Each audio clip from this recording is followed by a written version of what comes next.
우리 시각으로 오늘 오후 베이징에 도착한 이재명 대통령이 3박 4일간의 국빈 방중 일정에 들어갔습니다. 오늘 저녁엔 현지 교민들과의 만찬 간담회에 이어 내일은 시진핑 주석과 한중 정상회담을 진행합니다. 취재기자 연결해 자세한 내용 알아봅니다. 강진원 기자. 네, 중국 베이징입니다. 예, 이재명 대통령 중국 방문 첫째 날 일정을 시작한 거죠. 네, 그렇습니다. 이 대통령과 김혜경 여사, 수행원 등이 탄 공군 1호기는 이곳 시각으로 오후 1시 반, 우리 시각으로는 2시 반쯤 베이징 서우두 공항에 착륙했습니다. 청와대 출입기자인 저도 함께 도착했습니다. 대한민국 대통령이 중국을 방문한 건 지난 2019년 12월 이후 6년여 만, 국빈 방문은 2017년 12월 이후 8년여 만입니다. 이 대통령에 대한 공식 환영식은 내일 열리는데요. 중국 측은 이에 앞서서 국빈 자격으로 베이징에 도착한 이재명 대통령 내외를 공항에서부터 환대했습니다. 장관급인 인허진 과학기술부장과 다이빙 주한 중국 대사 등 고위급 인사들이 의장대와 함께 8년여 만에 국빈 자격으로 중국을 찾은 대한민국 정상을 맞았습니다. 이 대통령은 오늘 저녁엔 베이징 교민들과 만찬 간담회를 열어서 격려하고 한중 양국 사이의 가교 역할 등을 당부할 것으로 보입니다. 네, 이번 국빈 방중의 하이라이트는 내일이죠.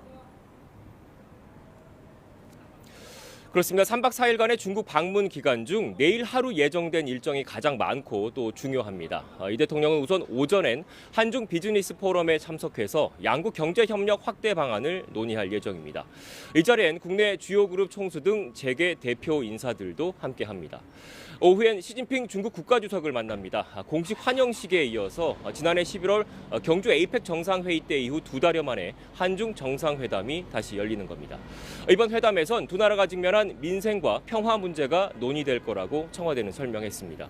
한반도 평화와 한한령 완화 등을 포함한 경제 현안, 그리고 중국이 설치한 서해 구조물 등 양국 사이의 껄끄러운 사안들이 다뤄질 것으로 보입니다. 특히 이 대통령의 방중 당일 탄도미사일을 쏴서 무력 시위에 나선 북한 관련 대화에 관심이 쏠리고 있습니다. 이 대통령은 오는 4월 트럼프 미국 대통령의 중국 방문이 예상되는 만큼 비핵화와 북미 대화 재개 등을 위한 건설적인 역할을 중국에 당부할 것으로 보입니다. 반면 중국 측은 타이완 문제에 대한 한국의 지지를 요청할 것으로 관측되는데요. 이 대통령은 방중 전 중국 CCTV와의 인터뷰에서 하나의 중국을 존중한다고 밝혔습니다. 중국이 민감하게 반응하는 타이완 문제와 관련해서 불필요한 마찰을 피하고 우리의 전략적 자율성을 키우려는 의도로 해석됐습니다. 이 대통령은 방중 사흘째인 6일에는 중국 내 권력 서열 2, 3위인 리창 총리와 자오러지 전인대 상무위원장도 잇따라 면담합니다. 이어 상하이로 이동해서 상하이 임시정부 청사 등을 방문합니다. 지금까지 중국 베이징에서 YTN 강진원입니다.